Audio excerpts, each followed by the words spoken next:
Good morning, everyone. Poppy is off. Erica Hill is here with us this morning. Let's get started with 5 things to know for this Friday, May 5th. So you have to be the most excited for the coronation. You did this whole amazing report on it on Sunday. It was so good. Thank you for watching. Yes. It'll be really interesting to see, and I think so many people are watching too to see how different it is. Yeah. And how sort of modern they can make it. Kind of agreement. Yes, and I think, to be fair, that's going forward. She's a longtime Hill veteran who's been at the center of all of the agreements that have happened in all of the war. Minority Leader has not joined with Kevin McCarthy. Okay, how did they respond to that?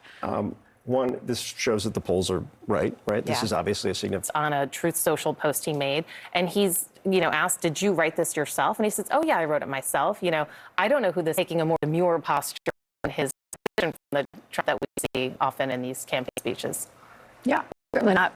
I'm going to leave that one alone. Kara, appreciate it. Thank you. Thanks, Kara. So there you have it. This morning, just one of many excited royal fans from around the world camped out, ready for King Charles III's coronation tomorrow. Police have deployed more than 29,000 officers to prepare for one of their greatest ever security challenges, known as Operation Golden Orb. They have firearms officers, dog handlers, mounted police, helicopters, all in place to keep people safe, including our own Max Foster. We want Max to stay safe. He's live in London this morning outside Buckingham Palace. Boy, a lot of excitement brewing. What's happening there on the ground? Well, it's also to keep the crown jewels safe. They're never allowed out of the... Anything that happened 1 month later in that home in Moscow, conclusive test, but obviously they took those swabbings there. Yeah, it's also disturbing, especially as we're just learning more about this as this trial is obviously going to progress. Keep us updated if anything else comes out and what you see there. But it is remarkable, like you said, to hear from him. Yes, it is. Just so strange. And he has still pled not guilty. At that data, which is publicly available, and then talking about it. Talk pressure, and so they say, well, we have to raise money. Then it comes out that they're going to raise money. Yeah, right. I mean, Totally. this is almost the exact conversation in many ways that we seem to consistently have on the economy. Even when the numbers are good, even when the job numbers are good, it's how people feel. And part of that feeling is, what do they see online? What do they see out there that's raising an alarm bell for them, even if the data may not back it up? And so far, the deposit banking stress, we're in a new phase of banking stress. And and we're happy you're here for it. It's such a beautiful film, and it's great to watch with your kids, I will say. What is this about for you? This is a really personal journey. Why did you want to make this film? Yeah, I mean, this is the most personal mixed race kids. We want to put our kids in there, and I think if we hadn't, we'd have had a mini revolt in our house. So they really wanted to be a part of it. I mean, they seem like naturals, your daughters who are in there. Was there anything that really surprised you in these conversations with both your daughters and with the other families? You know, and it's funny.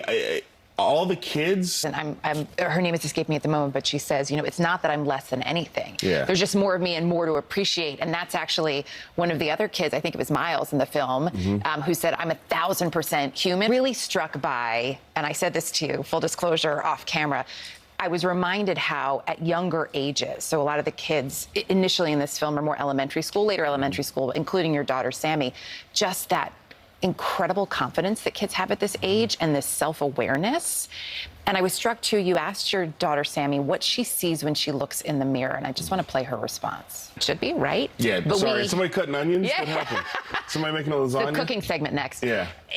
In this country, it's all about what do I see? And then immediately trying to put you into a category and say that you can only be one thing, even if you are mixed race. And I think that this film is shot... Because we hear the perspective from the kids, from your daughters, from other kids around their age, but then different generations as well. And their experience not only changes, I think, with age, but we really see a difference in terms of what they have lived based on their generation. Well, yeah, I think I do whatever I want to do as a black person, but you definitely know that, and then we talk about trauma in the film, that trauma starts to push in. More or less hopeful for the future, not only of this country, but for the future, for the world that your daughters. So nice to have you back here. Thanks for having me. Absolutely. Such a good story there. To hear more of her story, you can also see it there. Thank you for joining us today. Nice to be with you. Happy Friday. Friday. Happy Cinco de Mayo. Happy Cinco de Mayo. There may or may not be a margarita in our future. Thanks, Erica. Thank you for joining us. Everyone have a good weekend. CNN News Central starts right now.